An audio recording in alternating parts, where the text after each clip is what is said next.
You wouldn't believe it until you saw it. Dogs walking on a slippery surface.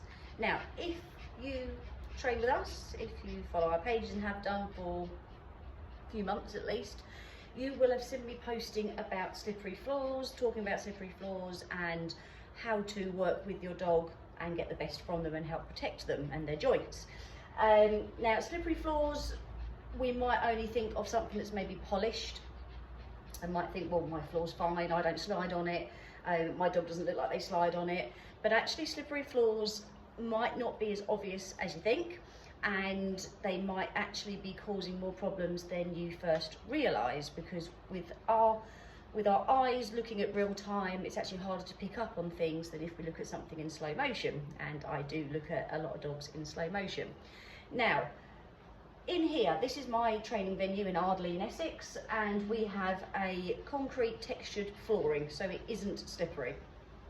However, when I'm working with dogs, especially if I'm working on conditioning exercises, if I'm working with a dog that I know has got joint issues, if they are a puppy, if they are a senior dog, I will put down something that is even less slippery. So I'll put something like carpet down that I know isn't going to go anywhere, or I will use additional matting. At home, my flooring in the kitchen is really nice. It's really pretty tiles, and they're not shiny and polished, but they are slippery. I know if I was wearing socks, I would slide on them. And when we first moved in, I saw the tiles and I thought, how pretty are these? Took a picture of my new kitchen, new to me, it wasn't brand new kitchen inside, with the tiles, and then that was the last we saw of them, because I straight away put down rugs and mats. And I've got a mishmash of different types of rugs and doormats and different bits and pieces, and some are striping, some are solid colour, and you know, they're all very different and the colours don't match at all. It's just what I like the look of at the time, and then I'll wash some, put other ones down. But it means when my dogs are going from the main part of the house through the kitchen out to the back, it means that turn, they're not sliding. If you watch a dog in slow motion, you will see how much additional pressure is actually happening that you can't see in real time.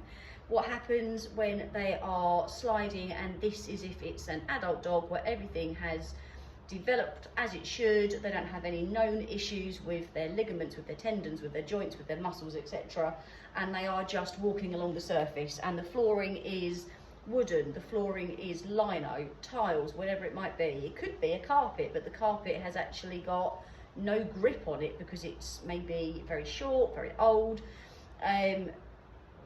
What you will start seeing if you look at your dog in slow motion, just as they're walking along normally, is there will be slight amounts of tension. As they go to put their foot down, there might be a slight movement. You might find that the feet are having to grip slightly more. You might find that as they go to turn slightly, that the leg comes out a little bit more, the foot turns out a little bit more.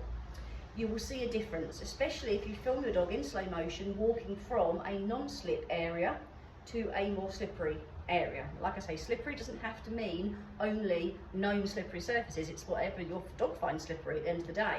Dog can have something pull a little bit over time, and then gradually the last time happens that it's too much. Yep, it's been happening too much, and now suddenly we've got an injury that we now need to deal with, and it's going to cost us a lot of money. Our dog's going to need months and months and months of recovery time and physio time, and it could have been reduced, prevented, slowed down just by putting some mats down.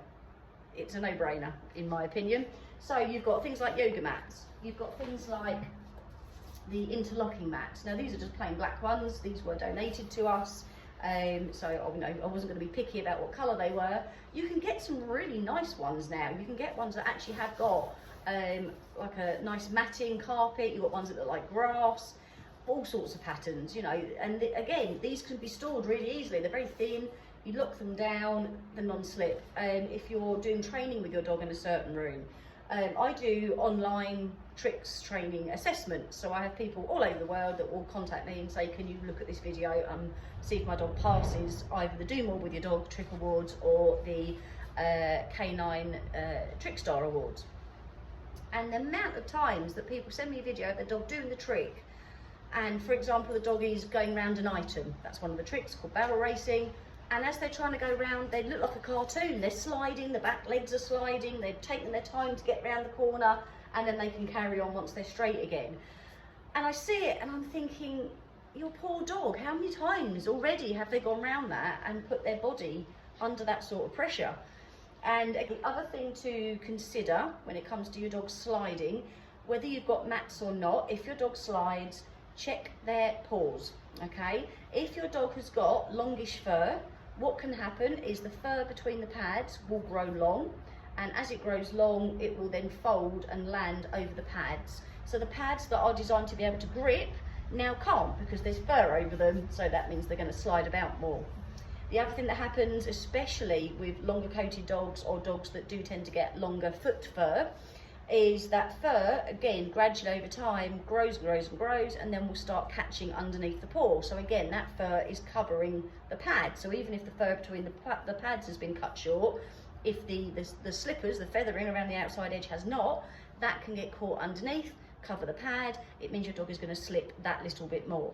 Another option again would be pads, not pads, I don't mean that, boots or socks with grippy pads on them. You need to teach your dog that it's okay to wear them, because at first they're going to panic and they're actually going to move worse than before. So teaching them to put one on, put the second one on, back ones, what it means, it's not scary. Actually, look, you can move better with these on, can make a big difference as well, especially if you're in a place where you cannot put loads of rugs down on the floor. Maybe it's not your premises, maybe you're not allowed to because it's that your dog comes out with you all day, for example. You're visiting somewhere else and you can't just go, oh, I'm just going to put a load of rugs down. To be fair, I do. If I go somewhere with my dogs are coming, rugs are going down, simple as that. You could try something like either paw wax, or you could train your dog to wear grippy boots or grippy socks, which can make all the difference as well. And if you have you put rugs down, mats down, anything to help your dog? Let me know, because I would love to hear what your solutions have been personally to help your dog have the best life possible and minimise pain and discomfort and then issues for their future.